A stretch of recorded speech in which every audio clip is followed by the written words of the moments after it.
Hello दोस्तों, नमस्कार दोस्तों। स्वागत है आप सभी का ऑनलाइन अड्डाफा स्टडी यूट्यूब चैनल पर। इस वीडियो में हम बात कर रहे हैं कई बड़ी और लेटेस्ट अपडेट के बारे में जो कि संबंधित हैं यूपी टीजीटी पीजीटी एग्जाम कार्यक्रम के बारे में। यूपी टीजीटी पीजीटी के साथ साथ अगर बात की जाए उत्तर प्रदेश शिक्षा सेवा चयन आयोग के बारे में, उत्तर प्रदेश शिक्षा सेवा चयन आयोग के माध्यम से परीक्षा में नित्य नए बदलाव किए जा रहे हैं। अब शिक्षा सेवा चयन आयोग के अंदर एक बात तो आप जानते हैं कि जो अभी हाल ही में आपके आयोग का गठन किया गया था, उस गठन के साथ ही आयोग को बहुत सारी जिम्मेदारियां दे दी गई। होता है ना कि आप सभी के सामने जो आयोग का कहीं ना कहीं गठन हो रहा था, उसी समय पे आपको बताया गया था कि चाहे वो आपकी टीजीटी पीजीटी की परीक्षा हो वो भी ये कराएंगे, असिस्टेंट प्रोफेसर की भर्तियां हो वो भी ये कराएंगे। इसके अलावा माध्यमिक विद्यालय में होने वाली शिक्षक से लेकर के गैर शिक्षक कर्मचारियों की भर्ती तक भी, यानी कि जो लिपिक वगैरह की भर्ती होती है, वो भी शिक्षा सेवा चयन आयोग कराएगा। तो माध्यमिक विद्यालयों की जिम्मेदारी दे दी गई। एडेड जूनियर जो विद्यालय होते हैं उनकी भी दे दी गई। बेसिक के जो विद्यालय होते हैं वो भी दे दी गई। अटल आवासीय जो विद्यालय होते हैं उनकी भी दे दी गई। इसके अलावा संबद्ध प्राइमरी और भी बहुत सारे जो विद्यालय हैं उनकी जो जिम्मेदारी है शिक्षा सेवा चयन आयोग को दे दी गई है। अब इतनी सारी जिम्मेदारियों के कहीं ना कहीं भार के तले आयोग दबता नजर आ रहा है। डिटेल में बात करेंगे। चैनल को सब्सक्राइब करके बेल आइकन को दबा लें और वीडियो को लाइक कर दें, जिससे कि आपको रियल ऑथेंटिक जानकारी ऑनलाइन अड्डाफा स्टडी यूट्यूब चैनल के माध्यम से मिलती रहे। बड़ी अपडेट ये है कि यूपी टीजीटी पीजीटी एग्जाम को लेकर शिक्षा सेवा चयन आयोग बहुत सारी तैयारी कर रहा था, लेकिन ये सारी की सारी जो तैयारियां हैं वो धीरे धीरे जैसे जैसे कहीं ना कहीं परीक्षा नजदीक की तरफ बढ़ी, उसी समय पर आयोग की बिखरने लगी। क्योंकि आप सभी ने देखा कि शिक्षा सेवा चयन आयोग के सामने अनगिनत चुनौतियां हैं जिनका कहीं ना कहीं उनको सामना करना पड़ रहा है।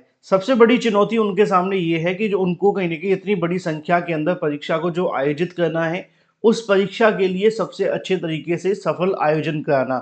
सफल आयोजन से पहले आप जानते हैं कि जो आपकी जो टीजीटी पीजीटी होती है ना, चाहे वो टीजीटी पीजीटी हो या असिस्टेंट प्रोफेसर भर्ती हो, इन परीक्षाओं में बहुत फर्क होता है। अगर मान लो कि आपको प्राथमिक की परीक्षा करानी है ना, तो प्राथमिक की परीक्षा कराना बहुत आसान है, लेकिन टीजीटी पीजीटी की परीक्षा कराना, असिस्टेंट प्रोफेसर भर्ती की परीक्षा कराना, ये बहुत मुश्किल है। क्यों मुश्किल है? क्योंकि प्राथमिक के अंदर क्या होता है कि आपका एक पेपर बनता है जिसके 4 सेट होते हैं, है ना। तो वहां पे आप सभी की इतनी समस्या नहीं आती हैं, लेकिन समस्या यहाँ टीजीटी पीजीटी में बहुत ज्यादा आ जाती हैं। क्यों? आप जानते हैं 15-15 सब्जेक्ट होते हैं, है ना। 15 सब्जेक्ट टीजीटी के, 15-15 ज्यादा भी होते हैं। मैं बस एक एग्जाम्पल के तौर पर आपको बता रहा हूँ। मान लो टीजीटी और पीजीटी के अंदर दोनों मिलाकर के 30 सब्जेक्ट हैं, है ना। तो 30 अलग अलग पेपर बनेंगे, फिर उनके 4 अलग अलग सेट बनेंगे। इसी तरीके से असिस्टेंट प्रोफेसर भर्ती होती है, उसके भी जितने सब्जेक्ट हैं उतने गुना आप सभी के सामने 4 आप सेट मल्टीप्लाई कर दो, आप पाएंगे 40-40, 50-50 पेपर बनाने हैं। अब 40-40, 50-50 पेपर भी बनाने हैं, इतनी परीक्षाएं भी करानी है, सबको अलग अलग शिफ्टों में बुलाना है। तो ये कहीं ना कहीं एक सिरदर्दी है।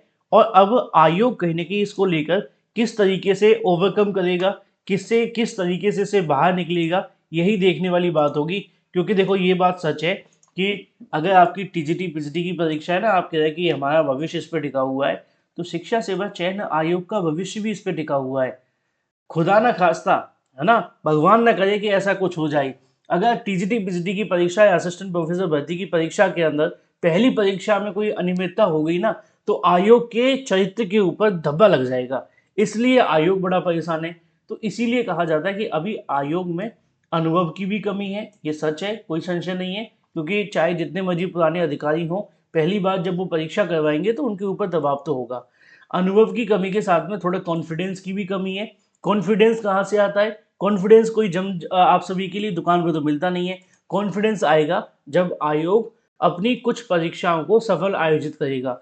इसीलिए तो शिक्षा सेवा चयन आयोग ने असिस्टेंट प्रोफेसर की परीक्षा पहले रखी, लेकिन कहीं ना कहीं उन परीक्षाओं को लेकर ही बिखरे हुए हैं। अब समस्या ये है कि अभ्यर्थी इस बातों को लेकर आयोग के ऊपर भड़के हुए हैं कि वो किस तरीके से इन परीक्षाओं को करवाएंगे। क्योंकि देखो टीजीटी पीजीटी परीक्षा, ये सच है कि परीक्षा बहुत आप सभी के लिए मुश्किल वाली है, लेकिन आयोग के लिए भी मुश्किल वाली है कि अब 13 लाख से ज़्यादा अभ्यर्थियों की परीक्षा आयोग को करानी है। ये वही आयोग है जिसमें नवल किशोर जी को हटा दिया जाए तो किसी के माध्यम से बहुत ज़्यादा परीक्षाओं के आयोजन किए नहीं गए, इतनी बड़ी संख्या में जब अभ्यर्थी मौजूद हो रहे, है ना। तो इसलिए कहीं ना कहीं आयोग की भी धड़कनें बढ़ी हुई हैं किस तरीके से इन परीक्षाओं को करवाया जाए।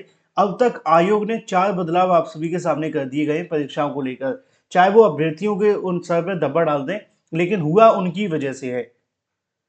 पहला बदलाव दिसंबर जनवरी में परीक्षा करवाने का था, नहीं हो पाई।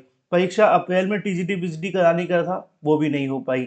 उसके बाद में मई जून में भेजी और असिस्टेंट प्रोफेसर फिर से अप्रैल में कराने की तैयारी कर ली। लेकिन अभी हाल ही में उन्होंने देखा कि अभ्यर्थी कुछ मामले कोर्ट में चले गए, तो उन्होंने कहा कि हम बीएड की परीक्षा ही नहीं करवाएंगे। बीएड की मतलब असिस्टेंट प्रोफेसर भर्ती के अंदर जो बीएड करने वाले अभ्यर्थी हैं, उन्होंने कहा कि हम उसकी परीक्षा ही नहीं कराएंगे। अभ्यर्थी कहीं ना कहीं यहाँ मुलाकात करने पहुंचे, तो वहां पर भी अभ्यर्थियों से मुलाकात नहीं हो पाई। दूसरी तरफ आपने देखा अभी हाल ही में एक नोटिस जारी किया गया था। नोटिस आप सभी के सामने है। उन्होंने कहा कि जो परीक्षा हमने 16 तारीख को 2:30 से लेकर 4:30 के बीच में रखी थी, उसको बदल करके हमने कर दिया है 17 तारीख को 9:30 से लेकर के 11 के बीच में। फिर जो परीक्षा 17 तारीख को आयोजित होने वाली थी 2:30 बजे से लेकर के, उस परीक्षा को हमने बदल करके 16 तारीख को कर दिया है। तो इसको कंफ्यूजन ही कहेंगे और कुछ नहीं। देखो ये सच है कि आयोग के ऊपर दबाव है, आयोग के ऊपर प्रेशर है कि कैसे इन परीक्षाओं को करवाया जाए, लेकिन अब करवानी तो पड़ेगी, ये सच है। देखो टीजीटी पीजीटी परीक्षा और भी ज़्यादा मुश्किल साबित होगी असिस्टेंट प्रोफेसर की। इसीलिए मैंने कई बार आपको बताया है कि एक बार असिस्टेंट प्रोफेसर भर्ती की परीक्षा अगर हो जाती है सकुशल संपन्न, तो फिर टीजीटी पीजीटी की एग्जाम डेट को लेकर आयोग फैसला लेगा। ठीक है, अभी के लिए वो तैयारी तो कर रहे हैं, लेकिन तैयारी के नाम पे आप जानते ज़्यादा कुछ हुआ नहीं है। क्यों नहीं हुआ? क्योंकि अभी भी आप जानते हैं आयोग के माध्यम से जो पेपर बनवाने हैं, पेपर के साथ साथ परीक्षा केंद्रों से कंफर्मेशन मिलना है, ये सारी की सारी चीज़ें थोड़ी पेंडिंग में चल रही हैं। तो आयोग के ऊपर अभ्यर्थी तो भड़के हुए ही हैं, कहीं ना कहीं आयोग भी परेशान है। वो बात अलग है कि वो नई भर्तियों के लिए कोशिश कर रहे हैं, क्योंकि वो चाहते हैं कि कुछ नई भर्तियों के अध्याचन मिल जाए ना, तो उसमें थोड़ा कॉन्फिडेंस मिल जाता है कि भर्ती निकालेंगे, विज्ञापन निकालेंगे, आवेदन लेंगे। फिर जब शुरू से किसी चीज़ को हम करते हैं ना, तो उसमें पता होता है कि हमें क्या करना है। अभी के लिए उनके लिए कहीं ना कहीं दिक्कतों का सबब बना हुआ है असिस्टेंट प्रोफेसर और टीजीटी पीजीटी, और कैसे भी न कैसे करके उनको दोनों ही परीक्षाएं सफल आयोजित करनी है। अब देखना दिलचस्प होगा कि कितना कुछ हो पाता है, क्योंकि देखो अभी असिस्टेंट प्रोफेसर के लिए तो 10 दिन भी नहीं बचे हैं ना। अब से 8 दिन बाद आपकी परीक्षा होगी, और ये 8 दिन बहुत महत्वपूर्ण होंगे टीजीटी पीजीटी को लेकर भी। अगर परीक्षा सही सही तरीके से आयोजित हो गई, तो टीजीटी पीजीटी परीक्षा भी बहुत आसानी से आयोग कराने की कोशिश करेगा। वो बात अलग है कोई दिक्कत आती है या नहीं, लेकिन आपकी क्या राय है वो महत्वपूर्ण है। बाकी आप लोग प्रिपरेशन करते रहें मई और जून को लेकर, क्योंकि अभी के लिए तो परीक्षा की तारीखें वही हैं। बाकी समय समय पर जो भी जानकारी निकलेगी मैं आप सभी को देता रहूँगा। फिलहाल इस वीडियो में इतना ही। Thank you for watching this video.